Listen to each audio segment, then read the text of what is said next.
Assalamualaikum warahmatullahi wabarakatuh.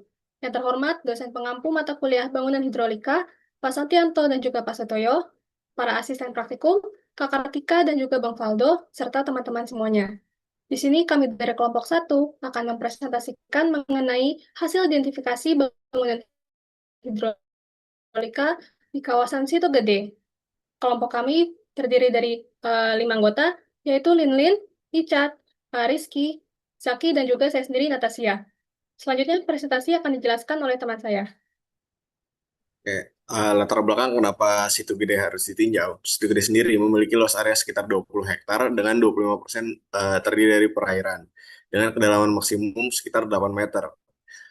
Situ Gede memiliki fungsi krusial dalam menyimpan dan mengalihkan air saat banjir dan mencegah intrusi air tercemar saat kemarau.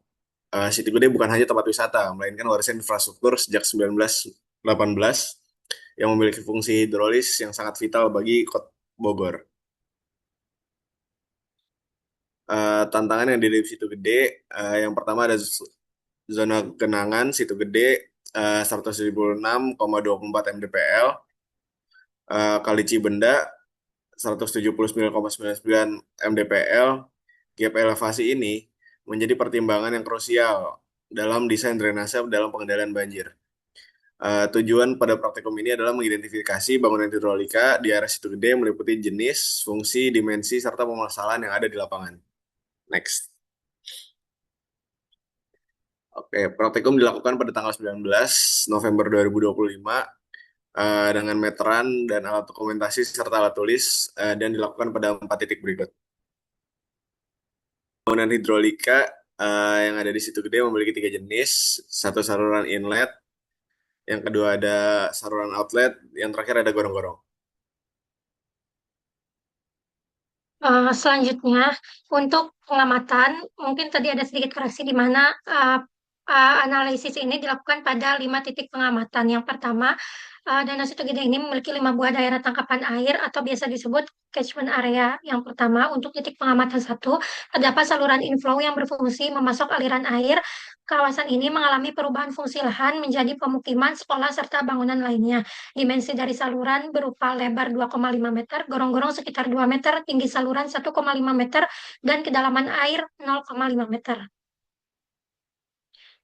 Nah, ini merupakan titik pengamatan satu di mana batas saluran mengalami penyempitan yang digunakan menjadi area hunian sehingga aliran air pada saluran menjadi terganggu yang menyebabkan efek backwater yang menjadi permasalahan di titik pengamatan satu. Selanjutnya, untuk titik pengamatan 2, yang mana saluran inflow pada titik 2 terhubung langsung dengan saluran di titik 1.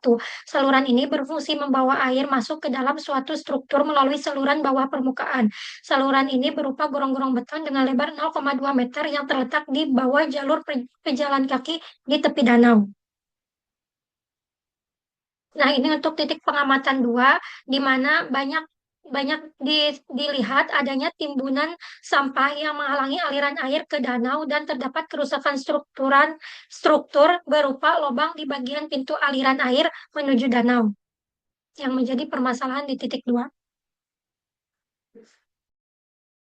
Selanjutnya pada titik tiga, kami menemukan saluran inflow yang berfungsi sebagai memasok aliran air menuju danau Situ Gede. Di titik ini, aliran air masuk ke bagian hulu dan diteruskan menuju danau melalui struktur saluran yang sudah dibangun. Kawasan di sekitar titik ini telah mengalami beberapa perubahan fungsi lahan yang cukup signifikan seperti berkembangnya pemukiman, sekolah, dan bangunan lainnya sehingga tekanan terhadap saluran juga meningkat. Next. Kita ke permasalahan pada titik pengamatan tiga. Kondisi fisik pada saluran titik ini termasuk salah satu yang paling terawat dibanding titik pengamatan lainnya. Namun demikian, kami tetap menemukan beberapa persoalan penting. Yang pertama, terdapat tumpukan sampah di bagian hulu pintu air yang berpotensi menghambat aliran dan menurunkan efektivitas kendali air masuk. Kedua, kami menemukan beberapa kerusakan struktural berupa pengikisan atau pengelupasan beton pada bagian pelimpah dan pasangan batu. Kerusakan ini kemungkinan dipicu oleh erosi aliran yang berlangsung terus-menerus dalam jangka panjang. Next. Pada titik 4, kami mengamati saluran inflow yang juga mengarah ke dalam Situ Gede. Berbeda dengan titik 3 yang memiliki struktur teknis lengkap, info pada titik ini lebih alami dan menyatu dengan area rawa sehingga bentuk saluran kurang jelas dan tertutup oleh banyak tanaman air.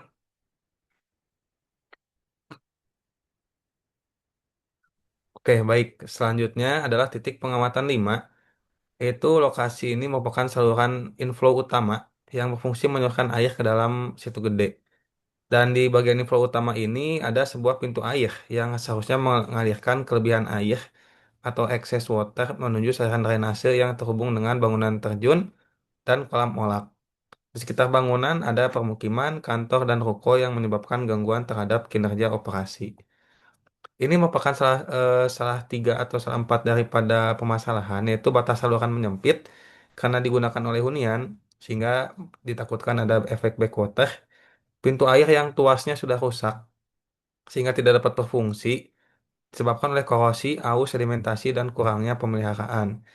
Terdapat endapan tanah yang dibiarkan menumpuk, menyebabkan pendangkalan dan penurunan kapasitas pada bagian inlet, dan kebocoran dinding saluran.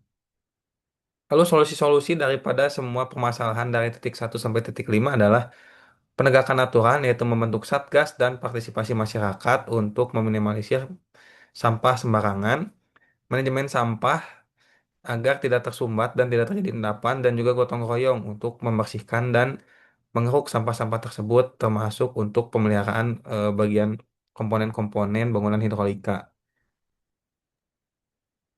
Baik, sebagai penutup di sini ada kesimpulan. Yang pertama, terdapat 3 bangunan hidrolika utama di kawasan Situ Gede, yaitu saluran inlet, outlet, dan juga gorong-gorong. Seluruh bangunan ini masih berfungsi dengan baik, namun kondisinya tidak optimal. Permasalahan utamanya ditemukan meliputi penumpukan sampah, pendangkalan akibat sedimentasi, kerusakan pintu air, dan juga penyempitan saluran. Kerusakan pada pintu air, kebocoran dinding saluran, dan juga penurunan kapasitas aliran dapat mengurangi efektivitas dari pengendalian banjir, serta pengurangan muka air danau. Saluran outlet merupakan bagian yang paling terawat, namun tetap ditemukan kerusakan seperti pengelupasan pada beton dan juga keberadaan sampah. Secara keseluruhan, perlu adanya perawatan rutin, rehabilitasi struktural, dan juga penguatan pengelolaan lingkungan. Lalu untuk sarannya, di sini ada meningkatkan pengelolaan sampah berbasis masyarakat, lalu melakukan pemeliharaan infrastruktur termasuk pengurukan sedimentasi dan perbaikan pintu serta dinding saluran, lalu memperketat pengawasan pemanfaatan lahan, melibatkan masyarakat melalui gotong royong, memperbaiki fasilitas penahan sampah, dan juga melakukan pemantauan rutin kualitas air dan kondisi ekosistem danau. Berikut adalah dokumentasi yang diambil dari setiap titik pengamatan oleh kelompok kami. Sekian presentasi dari kelompok kami, kelompok 1. Apabila ada kekurangan mohon dimaafkan. Wassalamualaikum warahmatullahi wabarakatuh.